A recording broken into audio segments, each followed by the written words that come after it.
Hello friends, welcome back to Neha education. कैसे हैं आप सभी और कैसी प्रिपरेशन चल रही है आप सभी की, कमेंट्स बॉक्स में मुझे बताना। आज मैं आपके लिए 50 क्वेश्चंस लेकर आई हूँ जो यूपी टीजीटी के लिए, पीजीटी के लिए, एलटी और एनटीए यूजीसी नेट के लिए बहुत मोस्ट इम्पोर्टेंट हैं। तो आइए स्टार्ट करते हैं हम अपने क्वेश्चंस को। शक्कर, गुड़, शहद, श्वेत सार युक्त फल, तेल, घी, मक्खन आदि भोज्य पदार्थ को आहार की किस श्रेणी में सम्मिलित किया गया है? तो ऊर्जादायक आहार में। जीवों की वृद्धि, विकास तथा अनुरक्षण एवं सभी प्रकार के जैव प्रक्रमों को सुचारू रूप से चलाने के लिए आवश्यक सभी पदार्थों के अधिग्रहण को कहा जाता है पोषण। वे पदार्थ जो प्राणी के विभिन्न प्रकार के जैविक कार्यों के संचालन एवं संपादन के लिए आवश्यक होते हैं वह कहलाते हैं पोषक तत्व या पोषक पदार्थ। पोषण वह विज्ञान है जिसके अध्ययन से हमें किन प्रक्रियाओं का ज्ञान नहीं होता है। तो जीवित जीवों के द्वारा भोजन को ग्रहण करना और उनकी पाचन क्रिया, ये सारे ऑप्शन दे रखे हैं।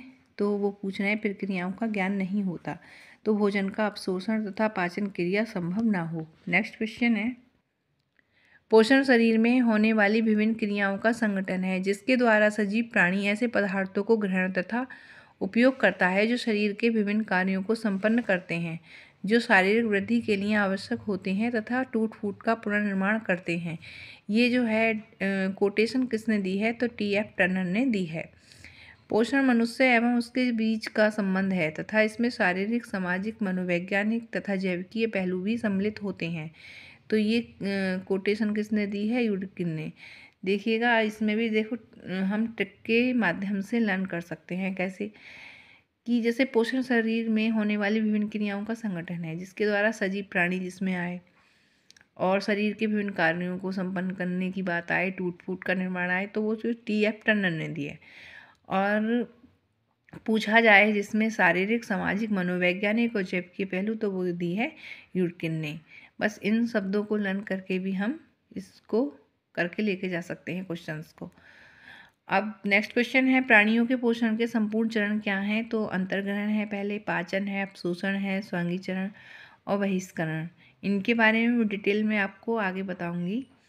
अभी मैं क्वेश्चंस को सॉल्व करा रही हूँ और जब थ्योरी कराऊंगी तो मैं इनकी डिटेल भी आपको पढ़ाऊंगी, लेकिन अभी इतना टाइम नहीं है। यूजीसी नेट का एग्ज़ाम ना करीब आने वाला है। नेक्स्ट क्वेश्चन है, रेशे या वस्त्र की खुरदरी सतह पर रगड़ या घिसावट सहने की क्षमता कहलाती है, क्या कहलाती है? अपघर्षण प्रतिरोधकता। मानव निर्मित तंतुओं की चमक घटाने के लिए प्रयोग लाया जाता है, क्या लाया जाता है? टाइटेनियम हाई डाइऑक्साइड, तेल, मोम और पैराफिन। ये टाइटेनियम डाइऑक्साइड है और तेल, मोम, पैराफिन।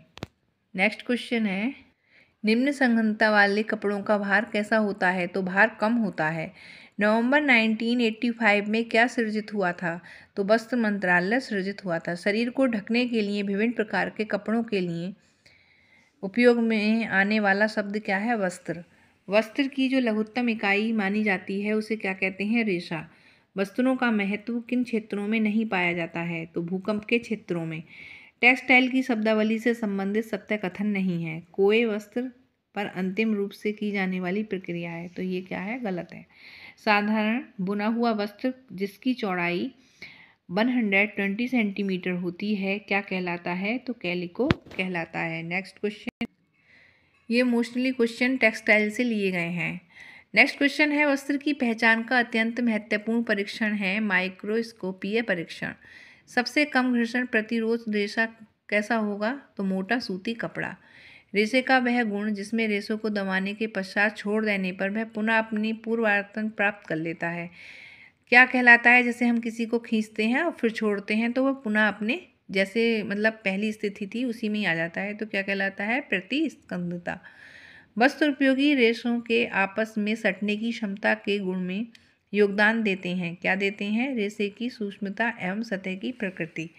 रेशों से धूलकण, मिट्टी, बीज, पत्ते आदि अशुद्धियाँ किस विधि द्वारा निकाली जाती हैं?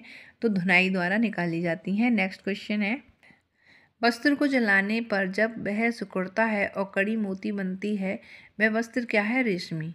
रेशे की सूक्ष्मयान परीक्षण में जब ऐंठी और रचना दिखती है तो ये रेशा मतलब ये रेशा जो होता है वो क्या होता है, सूती।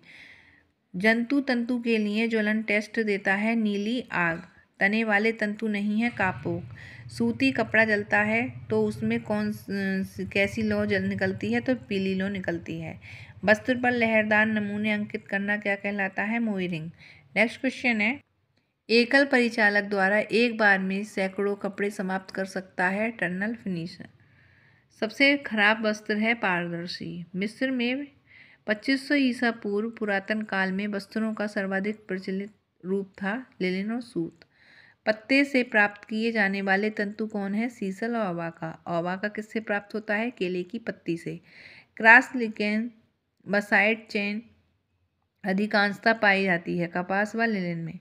वस्त्र को धोने से पूर्व पानी में फुलाने की प्रक्रिया क्या कहलाती है, तो ये कहलाती है विमंजन। नेक्स्ट क्वेश्चन है, लिनन का क्रॉस सेक्शन दर्शाता है बहुकोणीय। सूती वस्त्र तैयार होता है कपास से। स्टेपल तंतु का उदाहरण क्या है, जूट। सबसे अधिक आर्द्रता अवशोषक का गुण होता है रेशे में। वस्त्र की सतही दोषों को छिपाने की विधि को क्या कहा जाता है, साइजिंग। वस्त्र पर उभरा हुआ नमूना होता है वो क्या कहलाता है, एम्बोजिंग। रेशे से संबंधित सही अनुक्रम होगा, रेशा बनेगा, फिर सूत या धागा, फिर वस्त्र, और वस्त्र से परिधान। नेक्स्ट क्वेश्चन है, लंबाई की दृष्टि से रेशों का प्रकार नहीं है पॉलीमर। पॉलिस्टर रेशे के निर्माण के आधारभूत तत्वों में से तत्व शामिल हैं कार्बन, ऑक्सीजन और हाइड्रोजन। नेक्स्ट क्वेश्चन है, वह मानव निर्मित रेशा है जिसके निर्माण में लकड़ी या बांस की लुगदी तथा रसायनों की सहायता से कपास के घोल का प्रयोग किया जाता है, रेयॉन। मानव निर्मित तंतुओं की महीनता को किसमें मापा जाता है, जिसका निर्धारण 9000 मीटर धागे या तंतुओं के वजन द्वारा किया जाता है, डेनियर।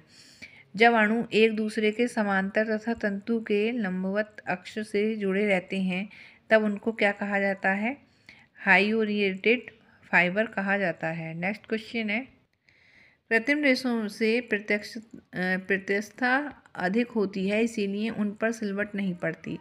प्रत्यक्षता के घटते हुए क्रम में इसको सजाएं या लिखिए। ऊन के रेशे, रेशम के रेशे, कपास के रेशे, लिनन के रेशे।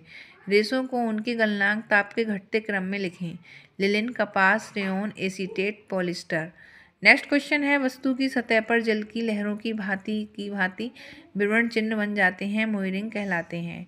नमी, ताप एवं दाब द्वारा ऊनी रेशों को आपस में उलझाकर जमाना क्या कहलाता है, नमदा। रेशों के भौतिक गुण के संबंधों में क्या सही नहीं है, पर्याप्त नमी। मानव निर्मित रेशों को सामूहिक रूप से कहा जाता है, रेयॉन। टो से क्या तात्पर्य है, तो टो से तात्पर्य है छोटे आकार के लिनन रेशे। और ये हमारे हो गए 50 क्वेश्चंस कंप्लीट, जो आपके लिए बहुत मोस्ट इम्पोर्टेंट है। इनको लर्न कीजिएगा और अपने पेपर की बहुत अच्छे से तैयारी कीजिए। और अगर मेरा चैनल आपको हेल्पफुल लगता है तो उसको सब्सक्राइब कीजिए, लाइक कीजिए, शेयर कीजिए। और जितने भी होम साइंस के गाइज हैं जो प्रिपरेशन कर रहे हैं उन सभी को शेयर कीजिएगा। और होम साइंस का कोई भी ग्रुप हो उसमें भी ये शेयर कीजिएगा। Thank you. मिलते हैं नेक्स्ट वीडियो में, तब तक बाय, टेक केयर।